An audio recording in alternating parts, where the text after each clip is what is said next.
All right, man, we back. Mercy Sports Talk. Appreciate everybody for checking in. If you didn't catch our Piston live stream last night, check it out. I put it in the Piston 101 playlist when I get opportunity. So that should be in the playlist by the time I get to this video. Make sure you hit that subscribe button, bell icon button. Won't miss another video. And thumbs up the video.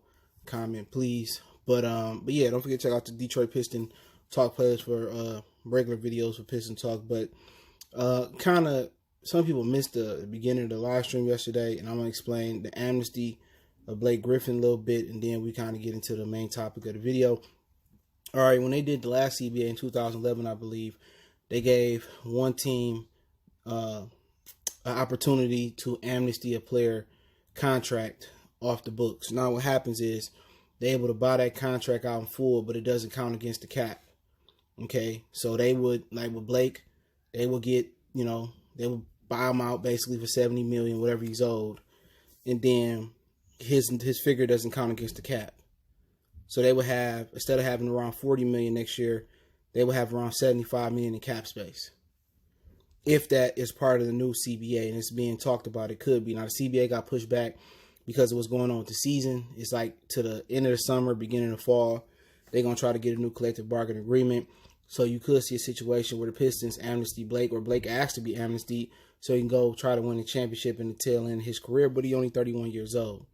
So that kind of explains that if you missed the beginning of the live stream, or you missed the live stream in its entirety yesterday. Now, even if they do amnesty Blake and they get $70+ million under the cap, or they just ride with the $40 million under the cap, I don't think the Pistons should rush to put a winner on the floor. One time they rushed, they created a championship team, which just was, everything was perfect. They put the right amount of sugar, put the right amount of butter, they baked the right cake, put the right amount of flour in there with Chauncey, Rip, Tayshaun. Eventually they got Ben, eventually they brought Sheed on. They had the right amount of depth. They pushed the right buttons. They tried to do it again with Charlie V, Ben Gordon, and Josh Smith, and it didn't work so well. And then they tried to do it again, Drummond, Blake, Reggie Jackson. It didn't work so well. So they tried to throw something together real quick.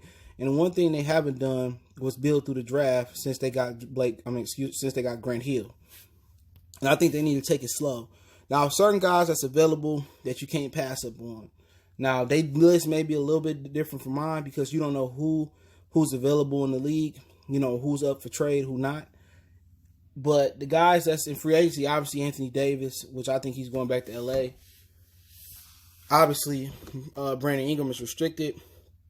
People talk about Fred VanVleet, DeMar DeRozan could be out there. But other than Anthony Davis, the only guy I'm looking at is bringing in Brandon Ingram. That's it. I'm not talking about as far as the high money guys. I'm not looking to bring in nobody else unless somebody for trade out there that can help. Maybe a Dinwiddie, or somebody like that I would entertain. So other than a guy that I knew that if I can get, that I know is going to be good and still in his prime and getting better or can help us out, only guy I'm seeing is Brandon Ingram. As far as the free agent list, not including Anthony Davis. I don't think the Pistons should go out there and blow a bag quick, fast, in a hurry. I think they should, build through the draft as they get better and better, then kind of try to woo those veterans in. Once the Pistons become an attractive destination, once a lot of their young guys start to develop. Diambo started to develop. They keep Wood, he started to develop. Whoever they draft, if they develop. If they start to develop, then veterans going to want to come play there. It's kind of like Joel Embiid and Ben Simmons, Now you can get to the Tobias Harrises, you try to get to Jimmy Butlers, you try to fill in that. And you're able to do that because you got a lot of these dudes still playing on rookie deals or lesser deals. You can lock up Christian Wood for 3 or 4 years for $7 million a year, $1 million a year probably. That ain't really hurting your pocket right now. So you get a rookie, he got a 4 or 5 year deal. You can lock him up paying really much nothing. Diambo, you got him for the next 3 or 4 years for a little bit of nothing. Get a rookie next year. So you build through the draft and take your time and do it right. Like SOS Band say, take your time, do it right. There's no need to sit here and say, I got money burning a hole in my pocket like a kid in the candy store. I got to spend it. They tried to rush and put a winner on the field. That's how they got Blake. That's how, Paul George and Kawhi Leonard got to go to the Clippers. Detroit Pistons made that happen. They took on the Blake Griffin contract trying to trying to, make a playoff run and trying to throw something together. And now it's just building through the draft and taking your time. Now, you got players like that might be out there that you think you can get, like Karl Anthony Towns and, whoever else out there, Brandon Ingram, some players that you could chance it with. But right now, all you got to do is be young and exciting. That's the difference. Be young and exciting. And I think if they get a point guard that can push the pace with Derrick Rose, they can be young and exciting. Real runs young and exciting and getting up the court, but there's no point. What I'm saying is no point just to throw another team together and try to win something in the immediate future. The way the East is panning out, Giannis could leave. You never know. Joel Embiid and Ben Simmons are mad inconsistent. The Pacers could be moving on from Victor Oladipo due to a lot of high-priced contracts they got, and it's time to pay him in that market. They probably can't afford them. So really, you just looking at teams like Toronto. You're looking at teams at Boston. Chicago, they real young, a lot of talent, but the organization, as we seen in The Last Dance, has been completely horseshit. So we're in a situation now where it's a perfect time to sneak up on guys. Perfect time to put a young team together. And if you get the right amount, the right combination of young guys together, the right coach, the Pistons could end up ruling the East in another 4 or 5 years. And I know people say 4 or 5 years. Yeah, it's going to take some time.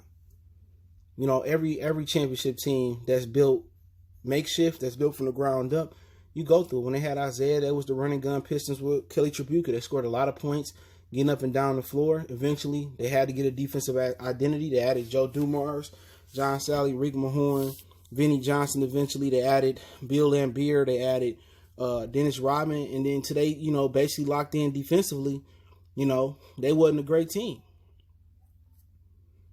So you got to go through that maturation process. They're going to go trying to sneak in the beginning of the draft, in the beginning of the playoffs, 8th, 7th seed. They're going to creep up to contenders, 5, 4 seed. And before you know it, they could be contending for the East, 2nd, 3rd, 1st seed. They're going to go through getting put out the first round, put out the second, probably put out the 3rd, and finally break through. But the thing about this, when you put a young team together, the window is wider. When you put Blake and Drummond together and Derrick Rose and try to throw something together or throw it together with Reggie and Andre, your window is close, is tighter. With a young team, your window is a lot wider because they're young, and you got to be willing to pay that money to keep them too. But they're young and they steady learning. 4 or 5 years, you draft a Cole Anthony LaMelo, they gonna be like 23 years old, 22 years old. So they got 7 to 10 years, God willing, of basketball ahead of them. Christian Wood, he 26 years old. Deion Bell, 19 years old. So you got a young core. So you can put a dynasty together. That's how you put dynasties together, with young cores. So it ain't the time to go spend money and try to just throw a winner together. Build it right. Build the foundation brick by brick. Build it slow, and don't just throw your money out there and just say, I got it to spend. Invest in them assets with your young guys. Now, if it's a guy contract that you think can help you out right now, take it on. But you don't want to put yourself in a position when you're paying guys like Drummond, Reggie, and Blake, and you're not winning nothing. You can win. You can keep losing basketball games and vying for the lottery with young guys. And the difference is the young guys got a higher ceiling. Their potential hasn't been reached. They're going to continue to get better, bigger, stronger, faster. Skills going to be better. When you get with Blake, Drummond, and Reggie, basically they all done tapped out. They are what they are. Only place they can go is maintain or down as far as skill level. So hopefully, they don't go out there and spend money recklessly. And they build it the right way and they spend it the right way with the right players. So let me know what you guys think. Motor City Sports Talk. Don't forget we on Facebook, Instagram, Twitter. Twitter is probably the fastest way to get in touch with me. I get that direct. Then Facebook, then Instagram. I'm really on there. So you can check me out on those social media platforms. You got business question, inquiry, sponsorship, video requests. Want to make a donation? Cash App, PayPal description. Best way to donate is share the video. Appreciate the love, support, man. Check out Detroit Piston playlist. Don't forget Piston 101, our Piston live stream playlist. I did one last night. I'll be adding that to the playlist very, very soon. And let me know what you guys think about the Amnesty and Blake and, the cap room that the Pistons got and could potentially get with Amnesty and Blake. One time for the one time. Motor City Sports Talk. Y'all know what the business is. We gone.